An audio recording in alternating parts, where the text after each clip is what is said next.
Sa una, talagang awkward 'yan tingnan. Yung parang awkward kang nagsasalita sa camera, wala kang kausap, eh. Nag-i-imagine ka na parang meron kang kausap diyan. So, ganito na lang, para hindi awkward, kunyari imaginin mo na kausap mo yung kakilala mo o isang friend mo, close friend mo, yung lagi mong kausap-usap sa opisina o kahit saan sa trabaho. Kunyari nandun siya sa loob ng camera, ayun nandun, tapos maliit siya, tapos nakikipag-usap sa'yo kahit ikaw lang salita ng salita, yan. Para mawala yung pagiging awkward, talagang sa unang mga record mo niyan, sa unang mga pagsasalita mo sa camera, awkward talaga yan. Parang minsan maano ka niyan, tawag doon.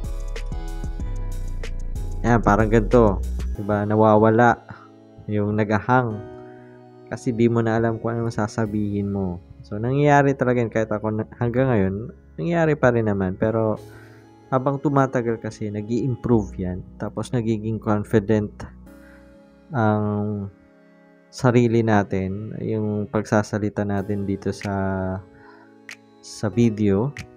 Kaya parang akala natin normal na lang na nakikipag-usap. So ganyan yung mga strategy. Una, kapag may naisip ka, syempre dapat yun nga, i-record mo agad yan. Sayang ng message na nasa isip mo. Baka magiging scripted na lang yan. Pag scripted kasi hindi siya natural. Hindi natural yung lumalabas sa bibig mo kasi scripted na. Mas maganda yung natural. Pangalawa, dapat nakikipag-usap ka, titigan ka dyan sa camera mismo, hindi doon sa screen. Yun, screen talaga yung term doon, eh. Kasi pag screen, ganyan nga, oh. Pero pag direkta sa camera, parang nakikipag-usap ka talaga.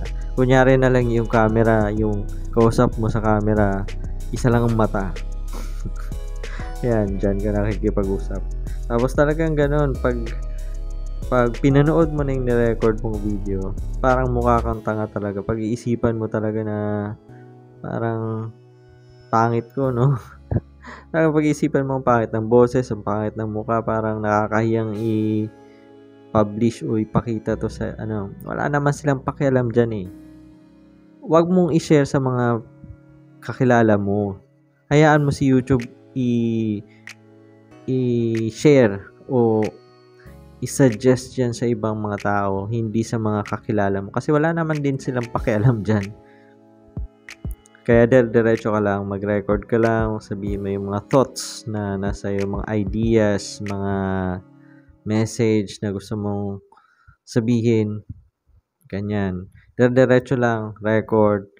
Then, kapag medyo naghang ka, pwede mong i-pause, i-cut, tigil mo yung camera, tapos pagkatapos niyan, saka mo na lang ipagdugtong-dugtong. Meron naman mga editor dyan.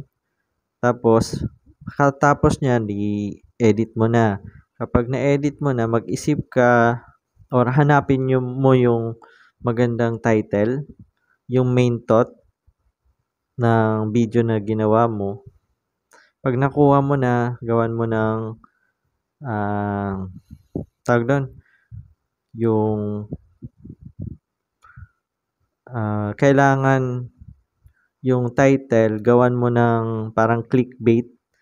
Yung mayroon siyang parang tanong, hindi mo sasabihin lahat ng information dun sa title pa lang. Parang may hidden message dun sa title, pati dun sa thumbnail. Huwag mo ilagay dun yung buod, yung halos summary na ng ng video mo, para maklik siya tapos panoorin.